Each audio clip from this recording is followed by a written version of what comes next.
নমস্কার, আপনার কি ব্যথা নিয়ে আজকে আমাদের কাছে আসা? এই জায়গাটা থেকে না হ্যাঁ পুরো একদম স্ট্রেট, একদম পায়ের তলা অবধি হ্যাঁ প্রচন্ড পেন হতো। আচ্ছা এতটাই পেন হতো মানে আমি না বসতে পারতাম, না শুতে পারতাম, না খেতে পারতাম। আচ্ছা, তো আপনি যেদিন কনসালটেন্সিতে এসেছেন সেদিন আপনার কত ব্যথা ছিল? 10-এর মধ্যে 100 ধরুন। 10-এ 100 ছিল। তো আপনার কি অসুবিধা হচ্ছে যে এত 10-এ 100 ব্যথা বলছেন? মানে আমি জাস্ট দাঁড়াতেও পারছি না, মানে এত পেন হচ্ছে। মানে এখনো ব্যথা হচ্ছে কি? প্রচন্ড, মানে আচ্ছা, মাথা ঘুরে যাচ্ছে, মানে পুরো অন্ধকার দেখছি।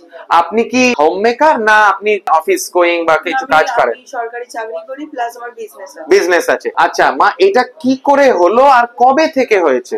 আফটার প্রেগন্যান্সির পর আমার কিন্তু পেনটা স্টার্ট হয়। আচ্ছা, প্রেগন্যান্সি কি আপনার সিজারিয়ান সেকশন হয়েছিল? আচ্ছা, তো লাস্ট 1.5 বছর স্যার আমি জাস্ট নিতে পারছি না, এতটাই বেড়ে গেছে। আচ্ছা, আমার বিশ্বাস যে ওনার স্লিপ ডিস্ক, যেটাকে ডিস্ক বাল্জ মেডিকেলি বলা হয়, তার সঙ্গে সায়াটিকা হয়েছে।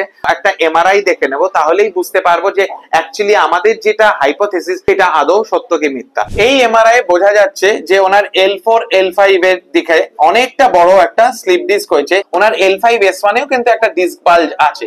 তো এই কারণেই আমাদের বিশ্বাস যে ওনার সায়াটিকার একটা রূপান্তর হয়েছে, বিকজ এই ডিস্ক মেটেরিয়ালটা নার্ভে চাপ দিচ্ছে। নার্ভটা যেহেতু বাইরে থেকে এরকম ভাবে বট গাছের ঝুড়ির মতন নামে, এইটা প্রেসার দিচ্ছে বলেই ওনার বাঁ পা দিয়ে নামছে। দেখি আজকে আমাদের এই মায়ের ট্রিটমেন্ট করে কতটা উনি ব্যথাটা কম হতে পারে।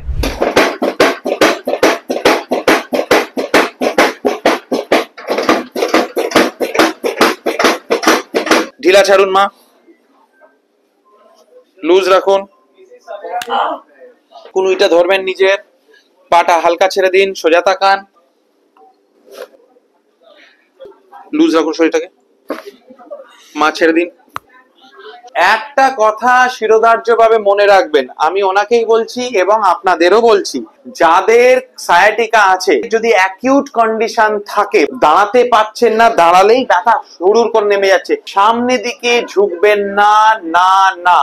আর বরফটা একদম লাম্বার স্পাইন, যেটা কোমর যেখানে বলা হয় শির দাঁড়াতে, সেইখানে আপনার কিন্তু বরফ লাগাবেন 15-20 মিনিট, তার বেশি সম্ভব হলে বেশি, কিন্তু দিতে হবে 3 থেকে 4 বার দিনে। এটা মাথায় রাখবেন। রিল্যাক্স রাখুন, ছেড়ে দিন, লুজ লুজ। মা 3, 2, 1, মা ঢিলা ছাড়ুন,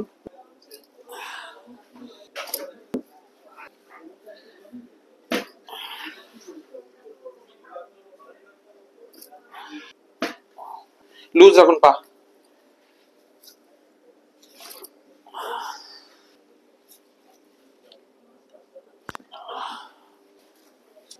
ওকে, কোমরটা ছেড়ে দিন,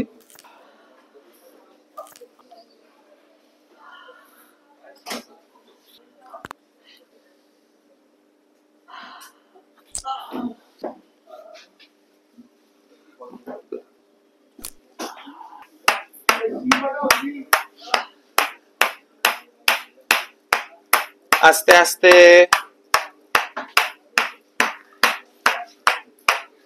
This is a great technique that we have developed in Remove Pain Clinic to help move the left innominate on the sacroiliac joint বা on sacrum to be more specific. ট্রিটমেন্টের পদ্ধতি হয়ে গেছে, কিন্তু আমাদের তো দেখতে হবে যে উনি ভালো হলেন কিনা।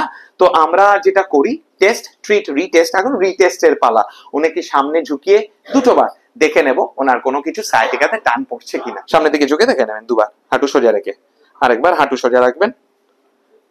দেখে খুব স্মুথ লাগছে মোশনটা, সবকিছু ঠিক আছে। মায়ের থেকে আমরা শুনে নি কেমন কি আছেন, মা বলবেন। আমার ব্যথা পুরোই নেই। আচ্ছা, জাস্ট 1% হয়তো আছে, যেটা আমি বলছি 10-এ 100 আর কি, সেটা কিছু নেই। আচ্ছা আচ্ছা। তো দেখুন দর্শক বন্ধুরা এবং মাকেও বলা যে এটাই কিন্তু শেষ না, এটা আমরা হার্টটাই শুধু রিসেট করতে পেরেছি। তারপরে মাকে এবং অডিয়েন্স আপনাদেরও এটাই বলা যে ম্যাজিক নয় কোনো ট্রিটমেন্ট, আপনাকে খাটতে হবে। শুধু টিচার ভালো হলে চলবে না, ছাত্রছাত্রীও পড়াশোনাটা করতে হবে, ধরে বেঁধে পড়াশোনা করতে হবে রেজাল্টে ভালো করার জন্য। তো মাকে আমরা কাস্টমাইজ এক্সারসাইজ প্রোগ্রাম দিয়ে দেবো। ডুজ এন্ড ডোন্টস, সামনের দিকে ঝোঁকা না, কোমরে বেল্ট পরা কখন, যখন মা বাইরে যাচ্ছেন, কাজে যাচ্ছেন, এই যে আমাদের এত ঝাঁকুনি হচ্ছে রাস্তায়, তাতেও কিন্তু অনেকটা ক্ষতি হয়, সেটাকে যতটা মিনিমাইজ করার জন্য ওই সময়টা বেল্টটা পরবেন। আর একটা ভেরি ক্রিটিক্যাল জিনিস, তিনটের মধ্যে লাস্ট হচ্ছে মা এবং যাদের স্লিপ ডিস্ক হয়েছে তাদের ডিহাইড্রেশন হয়, বিকজ জেলিটা বেরিয়ে যাচ্ছে, সেই জন্য জলের মাত্রাটা বাড়াতে হবে। মায়েদের ক্ষেত্রে অ্যারাউন্ড 3.5-4 লিটার, আর যারা ইয়াং নর্মাল হেলদি অ্যাডাল্ট তাদের ক্ষেত্রে মোটামুটি 4.5 থেকে 5 লিটার জল প্রতিদিন, এটা কিন্তু ভুলবেন না। Thank you so much for watching. Until next time, stay fit, stay healthy.